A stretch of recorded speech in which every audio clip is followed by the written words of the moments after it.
আগের কালে মানুষ চালাক হয়, সরল মানুষ কিন্তু চালাক হয়। তো চাচা বলতেছে, ও আমার যুবক ছেলেরা, আমার একটা জিনিস এই রাস্তায় হারিয়ে গেছে, তোমরা কি একটু খুঁজে দিবে? বলেন বলেন বলেন, আমরা তো অনেক মানুষ হয়েছে, আমরা খুঁজে দিব। বলে, আমার মনে হয় তোমরা সেই জিনিসটা পারবে না আমাকে খুঁজে দিতে। বলে, কেন পারবো না? আমাদের চোখের দৃষ্টি খুব তীক্ষ্ণ, আমরা খুঁজে দিব। তখন ওই চাচা বলতেছে, শোনো, এই রাস্তা দিয়ে আমি একদিন নয়, 2 দিন নয়, 60 বছর 70 বছর এই রাস্তা দিয়ে অতিক্রম করেছি। এই রাস্তায় কখন যে আমার যৌবনটা হারিয়ে গেছে, আবার যৌবনটা আমি খুঁজে পাচ্ছি না, একটু পারলে খুঁজে দাও। কি বলেন, খুঁজে আর পাওয়া যাবে? লাইতা শাবাবা ইয়াউদু ইয়াউমা ফাউখবিরাহু বিমা ফাআলাল মাশিবু। কবি বলতেছেন, বড় আফসোস করে, আরে বার্ধক্য আমার সঙ্গে এত কঠোর রূঢ় আচরণ করেছে, এত খারাপ আচরণ করেছে। যৌবনটা যদি ফিরে আসতো, আমি যৌবনের কাছে এই বার্ধক্যের অভিযোগগুলো দায়ের করে দিতাম। কিন্তু আফসোস করলে, শত আফসোস করলেও যৌবন আর ফিরে আসবে? 2 নম্বর, আল্লাহর নবী বলেন, ওয়াসিহাতাকা ক্বাবলা সুকমিক, তোমার সুস্থতাকে অসুস্থতা আসার আগে আগে মূল্যায়ন করো। অসুস্থ যখন হয়ে যায়, এখন তো অনেক গায়ে শক্তি রয়েছে, বহু অসংখ্য মানুষকে দেখেছি অসুস্থ অবস্থায় বলে, হুজুর আর নামাজ কামাই দিব না, আল্লাহ যদি একটু সুস্থ করে দেয় আমি আর দাড়ি কামাই করব না, হুজুর আল্লাহ যদি সুস্থ করে দেয় আমার যে সম্পদ রয়েছে আমি সঠিকভাবে যাকাত আদায় করব, আল্লাহ যদি সুস্থ করে দেয় হজ ফরজ হয়েছে আমি সুস্থ হয়ে হজ করে আসব। কি বলে কি বলে না? কিন্তু অনেক অসুস্থ মানুষ এই অসুস্থ অবস্থায় দুনিয়া থেকে চিরবিদায় নিয়ে চলে যায়। নবী বলেন, অসুস্থ হলে মানুষ বুঝতে পারে সুস্থতার বড় কদর। অসুস্থ অবস্থায় সুন্দরভাবে নামাজ পড়তে পারে না। অনেক সময় আমরাও অসুস্থ হয়ে যাই, দাঁড়িয়ে নামাজ পড়তে পারে না, বসেও শক্তি থাকে না।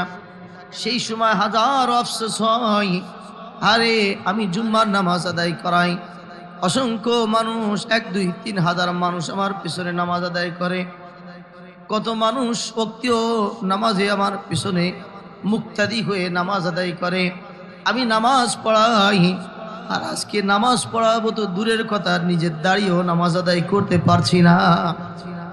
তখন বড় আফসোস হয়, কি অসুস্থতা, আল্লাহ আমাকে সুস্থ করে দেন, এইভাবে দোয়া করতে থাকি সেই সময়। তো আল্লাহর নবী বলেন যে অসুস্থতা আসার আগে আগে সুস্থতাকে মূল্যায়ন করো, সুস্থ বলছে ইবাদত করো। ওয়াগিনাকা ক্বাবলা ফাকরিক, তোমার ধনাঢ্যতাকে, তোমার দারিদ্রতা আসার আগে মূল্যায়ন করো। দারিদ্র মানুষের জীবনে আসতে পারে, কি বলেন, পারে কি পারে না? এজন্য ধনী হয়েছেন, এই সময় আল্লাহর রাস্তায় বের করার দরকার আছে না নাই? আমার নিজের জন্য, আমার পরিবার, আমার সন্তান, আমার স্ত্রী, আমার আত্মীয় স্বজন, সকলের আমার সম্পদের মধ্যে আল্লাহ পাক একটা হক রেখে দিয়েছেন।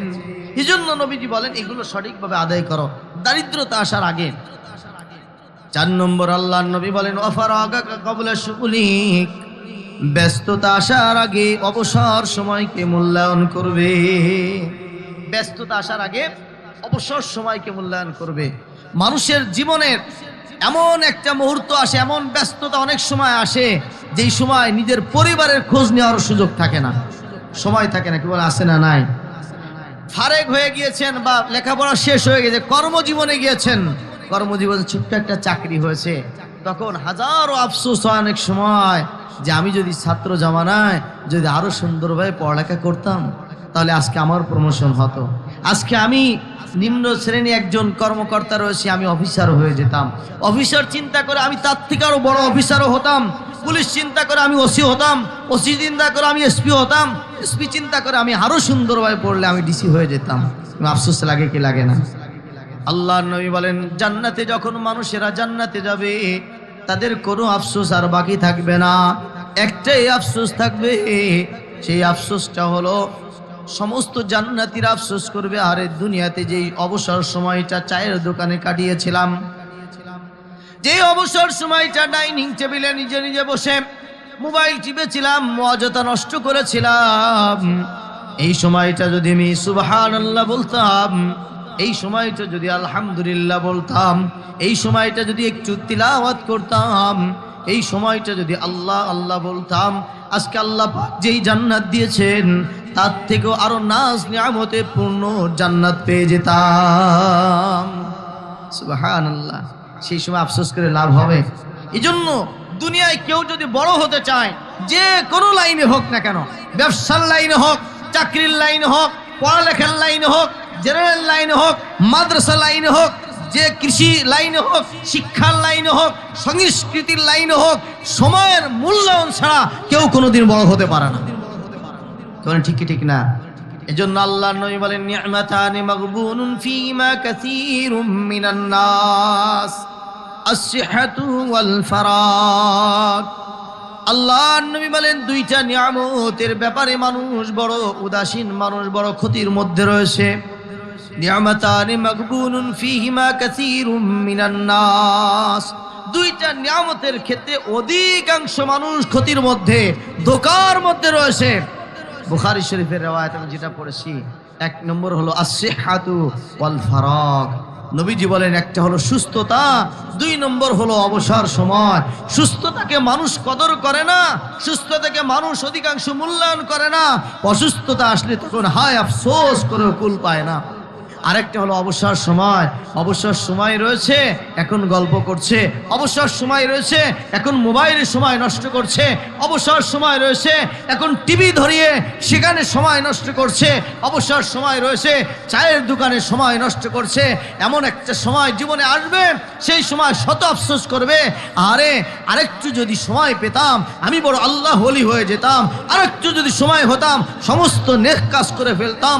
কিন্তু আল্লাহ পাক বলেন, ইদা জাজালুহুম লা ইস্তাখিরুনা সাআতাও ওয়া লা ইস্তাকদিমুন, যখন মৃত্যু আসবে সামান্য পরিমাণ বিলম্ব করবে না, সামান্য পরিমাণ ত্বরান্বিত করবে না, যথা সময়ে তোমাকে উপস্থিত হবে কার কাছে? যারা বলেন কার কাছে? এই জন্য 5 নম্বরে নবীজি বলেন, ওয়া হায়াতাকা ক্বাবলা মাউতিক, মৃত্যু আসার আগে এই হায়াতের জিন্দেগিকে মূল্যায়ন করো। মৃত্যু আসার আগে হায়াতের জিন্দেগিকে মূল্যায়ন করো। এক আল্লাহর ওলির ঘটনা আছে, কিতাবের মধ্যে আসছে। ওই আল্লাহর ওলি কবরের মধ্যে শুয়ে আছেন। আল্লাহর নবী বলেন, আল কবরু রাউদাতুম মির রিয়াদিল জান্নাহ আও হুফরাতুম মিন হুফারিন নার। কবর হবে জান্নাতের একটা টুকরা কারো জন্য, আর কারো জন্য হবে জাহান্নামের আগুনের একটা টুকরা। বলেন নাউজুবিল্লাহ। আল্লাহ যেন আমাদের সকলের কবরকে জান্নাতের টুকরা বানান, সকলে বলে আমিন। আল্লাহর ওলি কবরের মধ্যে শুয়ে আছেন, আল্লাহর কাছে দরখাস্ত করলেন, আল্লাহ আল্লাহ এমনি এমনি শুয়ে আছি, আমাকে একটু নামাজ পড়ার একটু সুযোগ করে দেন। কারণ খুব নামাজি ছিল, নামাজের প্রতি যারা নামাজি হয়ে যায় দেখবেন পাক্কা নামাজি, এই নামাজের সাথে তাদের একটা মোহাব্বত হয়ে যায়। কি বলেন ঠিক ঠিক না? আপনি যদি বলেন 1 লক্ষ টাকা দেবো, তুমি আজকে 1 ওয়াক্ত নামাজ পড়তে পারবে না। পাক্কা নামাজি যদি হয় বলবে 1 লক্ষ কেন, 1 কোটি টাকা দিলেও আমি 1 ওয়াক্ত নামাজ পড়ে আমার আখিরাতকে বরবাদ করতে পারবো না। কি বলেন ঠিক কি ঠিক না? নামাজের মধ্যে একটা মজা কাজ করে, নামাজি চিন্তা করে কখন আজান হয়, কৃষক ধান লাগায়, চিন্তা করে কখন মিনার থেকে আজান আসে। মুআল্লাকুন ফিল মাসাজিদ, মসজিদের মধ্যে অন্তরটা লটকানো থাকে।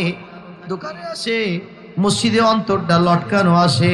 ব্যবসার মধ্যে আসে, মসজিদে অন্তরটা লটকানো আসে। সন্তানাদিনী আনন্দ ফুর্তি করছে, মসজিদের সাথে অন্তরটা লাগানো আছে। আল্লাহর নবী বলেন, এমন যদি কারোর অন্তর হয়, ওই অন্তরওয়ালাকে আল্লাহ আরশের আজিমের নিচে কিয়ামতের ময়দানে ছায়া দান করবে। সুবহানাল্লাহ। তো ওই ব্যক্তি আল্লাহর কাছে বলল, আল্লাহ নামাজ পড়া একটু অনুমতি দেন। নামাজ পড়ছে 1 বছর 2 বছর নয়, 200 300 বছর, কয়েকশো বছর নামাজ আদায় করেছেন। এক পথিক নেমেছেন কবর একটু জিয়ারত করার জন্য। কবরের মধ্যে তাকে একটু ফাঁকা হয়ে গিয়েছে, ফাঁকার মধ্যে কে যেন নামাজ পড়ছে দেখা যায়।